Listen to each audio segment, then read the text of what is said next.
마감의 정석입니다. 정석 투자 전문가입니다. 전문가님 안녕하세요. 예, 안녕하십니까. 네, 반갑습니다. 오늘 코스피 하락세가 6거래일째입니다. 코스닥이 4거래일 만에 1% 하락이 나왔는데요. 미국장 대비해서 부진했고 아시아장에서도 역시 그 가운데서 우리 장이 좀 부진했습니다. 오늘 장 한마디 뭐라고 봐야 될까요? 삼성전자 매도 자금이 전체 섹터로 확산되지 않는 게 중요. 앞으로 시장의 반등을 알리는 포인트는 이렇게 정해봤습니다. 네, 코스피 지수가 지난 연초 장중 고점 대비해서 130포인트 정도 빠졌고요. 그리고 삼성전자는 8% 정도 고점 대비해서 하락한 수준입니다. 이 삼성전자의 매도 자금이 전세 섹터로 확산되지 않는 게 중요하다고 하셨고요. 그리고 시장 반등 알리는 포인트를 오늘 공개해 주신다고 하시는데요. 전략 세워보겠습니다. 네, 선을 우리가 한 2,600에다가 하나 긋고요. 그리고 제가 지난주하고 이제 이번 주 초 지수 이제 하단 기준으로 제시해드렸던 게 이제 2,500이잖아요.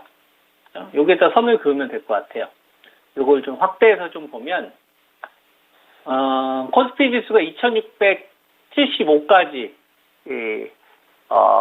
상승을 했다가 이제 밀렸었는데, 요게, 우리나라 코스피 지수 2019년도 104주 정도 벌었을 때의 밸류예요.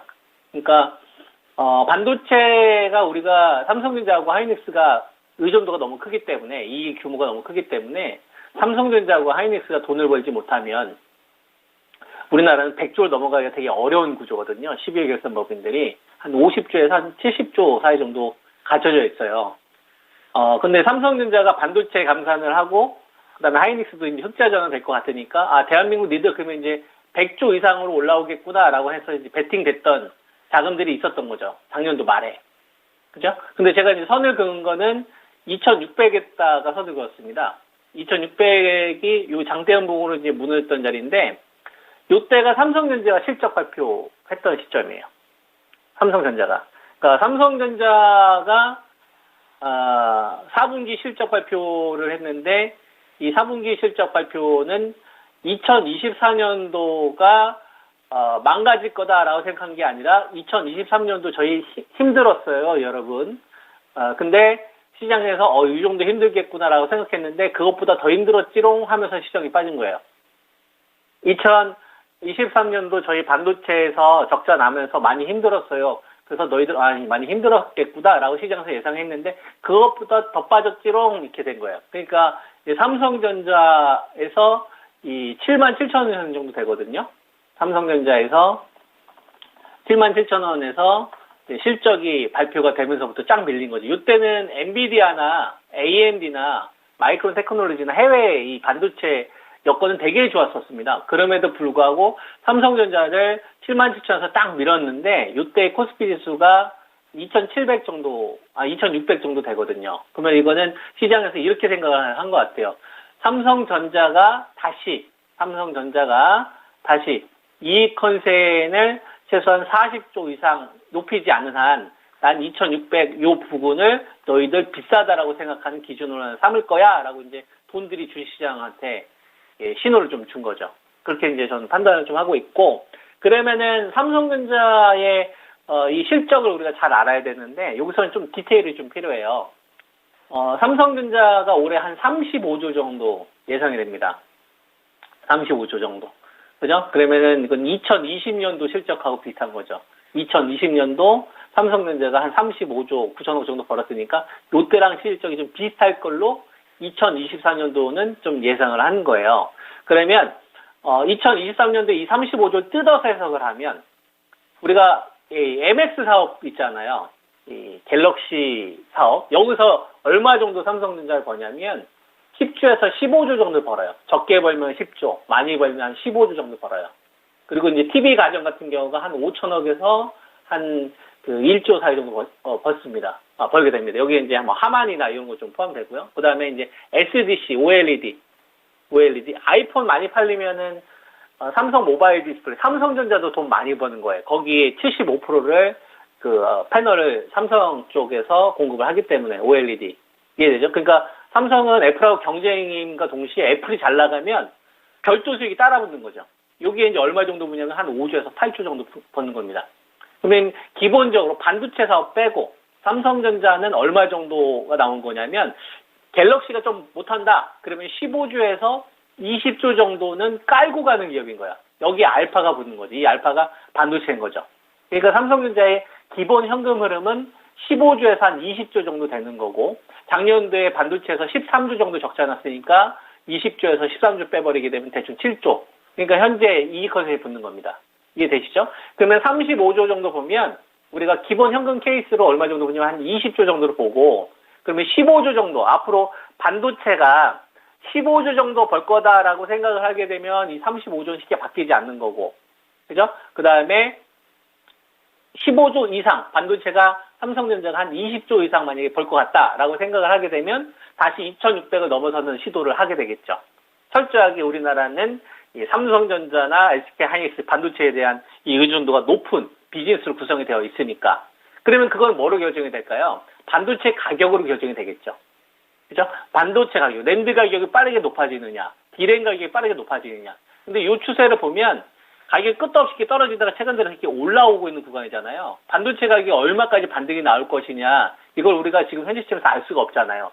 다르게 얘기하면 반도체에 관련된 이익 컨센 증가가 다시 높아질 수 있는 상황으로 앞으로 바뀔 수 있다는 거를 염두하고서 앞으로 우리가 2024년도 시장을 바라봐야 되는 거죠. 이 추세가 유지가 되면은 어떻게 되겠습니까, 여러분? 반도체가 매도하다가 멈추겠죠.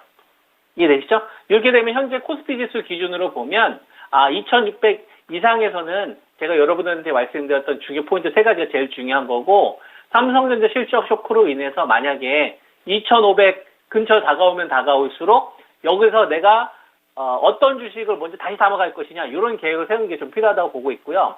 시장의 반등을 알릴 때는 징후라는 것들이 좀 보통 있지 않습니까? 그러니까 징후 우리가 물이 나오기 전에 어때요? 먼저 좀 땅이 축축해진다든지 이런 신호들이 나오잖아요.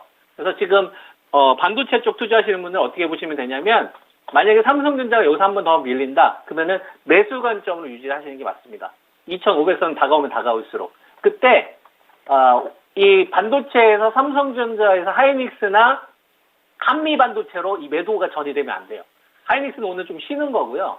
한미 반도체까지도 그냥 오늘 매물 잠깐 쉬는 겁니다.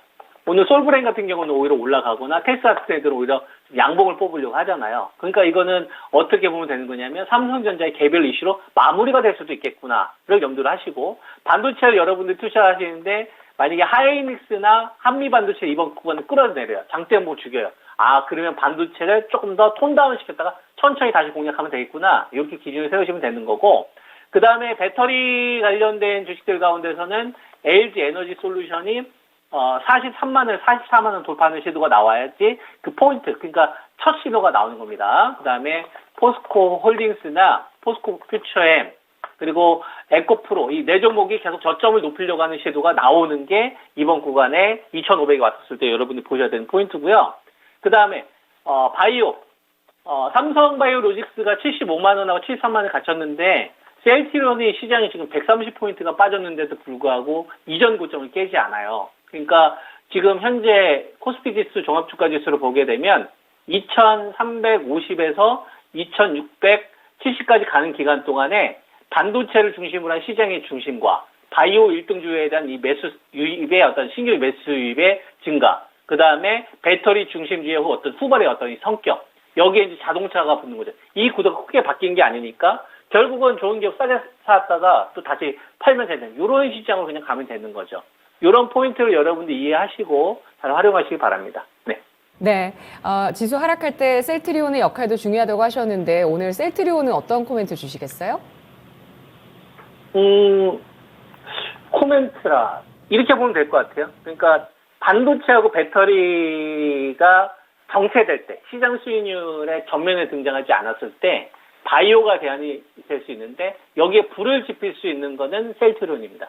셀트리온이 죽으면은 이번 시장은 하락이 조금 더 길게 간다고 생각하셔서 분할매수 좀 천천히 낮추셔야 되는 거고 만약에 삼성전자나 배터리가 좀 정체가 되는데 셀트리온이나 산발 쪽으로 자금이 붙으면은 상반기는 바이오가 다 먹겠구나. 이렇게 염두하시면서 바이오 쪽에다 비중 더 늘리셔야 되겠죠. 이러한 나침판으로 활용하시면 됩니다. 네. 네, 알겠습니다. 분석 고맙습니다. 예, 감사합니다. 네, 2,500선 부근을 대비한 현금 비중 확대 전략도 어제도 말씀을 해주셨었는데요. 오늘도 마찬가지입니다. 삼성전자의 희생으로 마무리가 될지 아니면 이 IT 전체 섹터로 확산되는지 SK하이닉스, 한미반도체 추세도 함께 잘 지켜보시죠. 지금까지 투자 판단에 도움드릴 수 있는 내용들 알아봤습니다. 다만 주가의 상승과 하락을 보장하지 않는다는 점 유의하시면서 투자하시면 좋겠습니다. 내일 만기일 모레 CPI 장세입니다. 오늘 수고 많으셨고요. 체력 비축 잘하시고 내일 이 시간 다시 뵙겠습니다. 고맙습니다.